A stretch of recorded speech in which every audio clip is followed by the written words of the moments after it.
Antes da gente entrar na programação mais estruturada, é importante falar um pouquinho sobre, de forma conceitual, sobre estruturas de controle.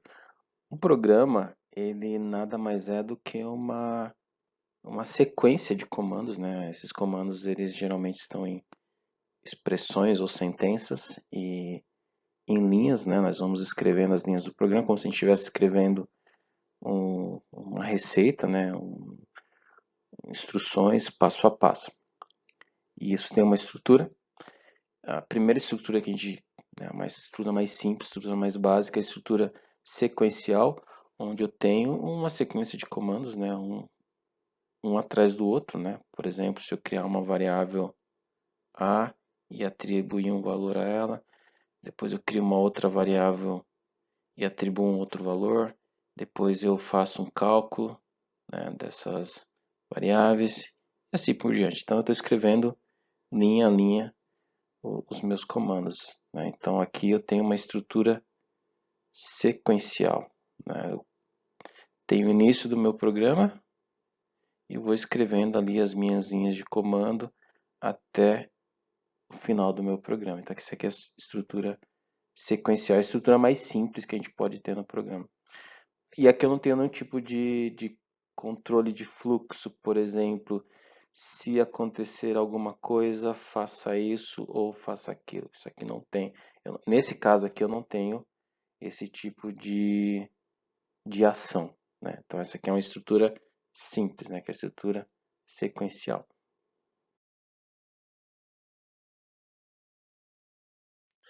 Naturalmente que um programa, para ele ter muito mais flexibilidade, eu preciso muito mais do que uma estrutura sequencial, né?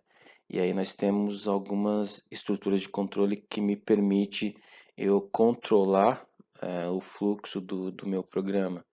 Então, por exemplo, nós temos uma estrutura chamada if,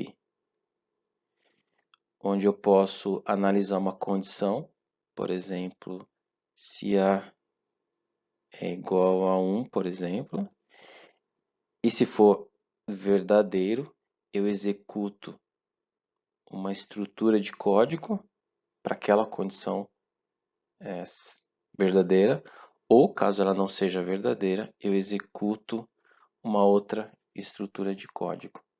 E aí depois eu continuo com numa outra sequência natural do meu código. Então essa aqui é uma estrutura onde eu tenho um controle, né? A gente chama de if, o se a minha condição verdadeira, faça isso, se não, faça aquilo. Eu também tenho uma construção que em algumas linguagens se utiliza o case ou switch case. No Python a gente vai usar uma estrutura de if, mas um if onde eu posso ter mais de um bloco. Então, por exemplo, se A for igual a 1, faça isso. Se A for igual a 2, faça aquilo.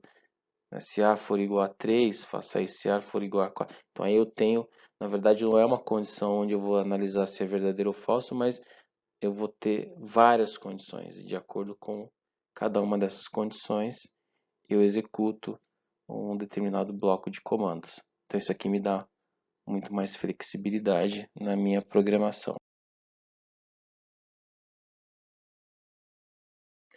Uma outra estrutura de controle é conhecido como while, ou enquanto.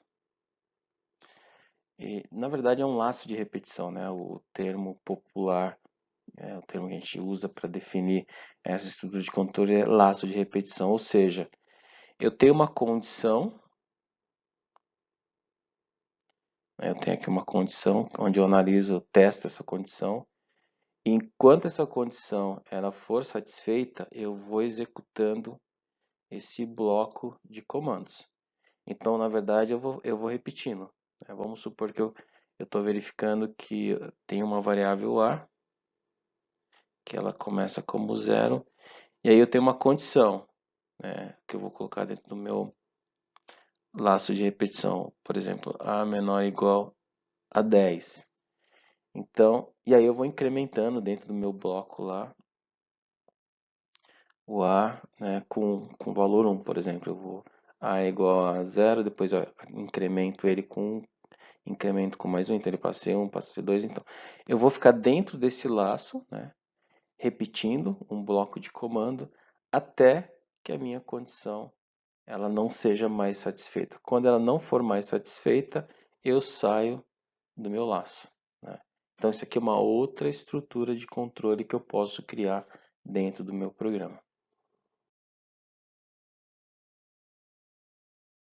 Chegamos então ao final dessa aula. Muito obrigado pela sua atenção e nos vemos na próxima aula.